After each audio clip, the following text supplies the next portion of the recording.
clearly was not healthy, and they didn't realize it. And would people that were healthy using that mirror electron maybe be feeling for them? You know, so they would understand how they were feeling. Even if the person feeling bad didn't understand it, the other people could help them because they know that something like that. Exactly. It happens all the time. But that's why it's so important to be in your authentic self. Because you don't help people by evaluating their stories. Now you see where we're building. See, there's an organic building in this seminar where I want you to grasp being authentically who you are. Because it's in that authentic state of self that you cast upon the plasma that unites us. Authentic energy. You impact the electron field around you. Yes, Jean? I was going to say, Rupert Sheldrake has been calling this kind of quantum phenomenon the morphogenic field. Yes. Morphogenic resonance. And so you're saying that that is a plasma, an experience of plasma. That's actually, morphogenic resonance was the best image or analogy he could come up with. Because we didn't have the greater, more connected understanding. And many of these new, better connected understandings are coming as our best minds and our best exploratory scientists are moving outside quantum physics, and they're beginning to consider that the universe is bigger than we thought it was.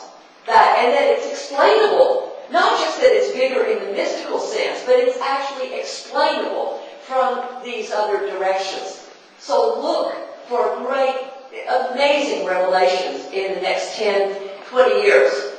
Well, as a matter of fact, many people, and this question that comes up frequently in my seminars, about the Mayan calendar and the idea that in 2012 we're coming to the end of time.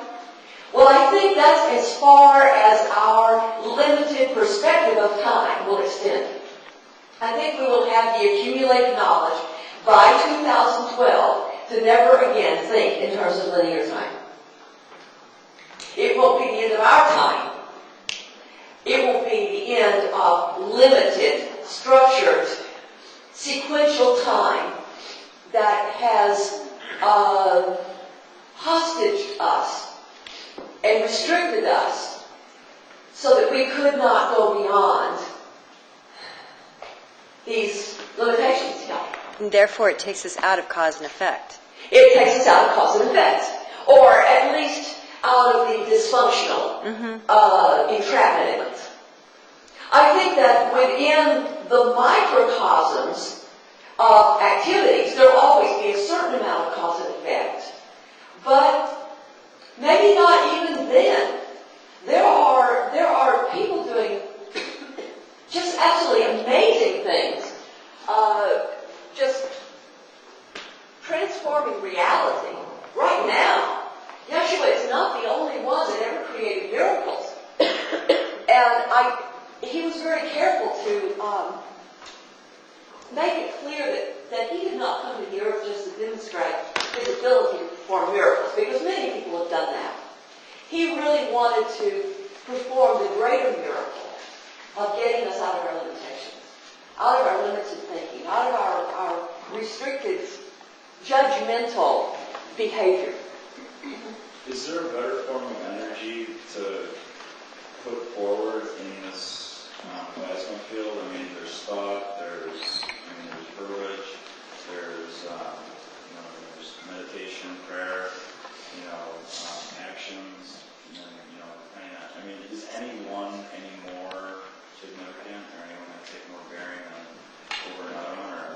Are you talking about like for industry, or are you talking about your life? To have, on your life, is any one form of energy or communication going to have more or less of a direct impact on that field than of that field?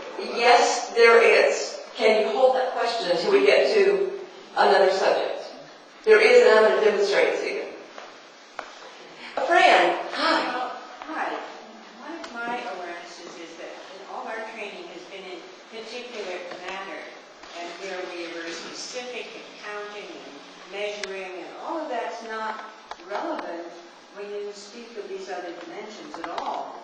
That's right. Because you use different parameters for understanding those other dimensions. And learning about what the parameters are and how we can move or transfer from this reality to another is significant. And that is what we're learning about with the characteristics of the other parameters. That's right, we're just learning. Of the other dimensions. Yes, we're just exploring them right now, and as we, yes. But learning the processes would be helpful in our cross-referencing. Yes. And because all our training has been so concrete. That's right, and I'm going to help you with that. We're going to do some processes that help you cross that boundary. Actually, we're going to do a meditation in just a few minutes. I want to wrap up this segment. I know this is getting exciting, but you still need to take a break, and we still need to, do a few things to make it real for you. I just want to ask you a question. When will magnetics, make the interplay in the energy world, for like running cars, running industry, and how soon will that be coming? Okay. How soon will magnetics be coming? Well, it depends upon how soon we make the shift from regular quantum mechanics to a higher dimension. But in quantum mechanics, energy causes magnetism. You have to have electricity before you have magnetism.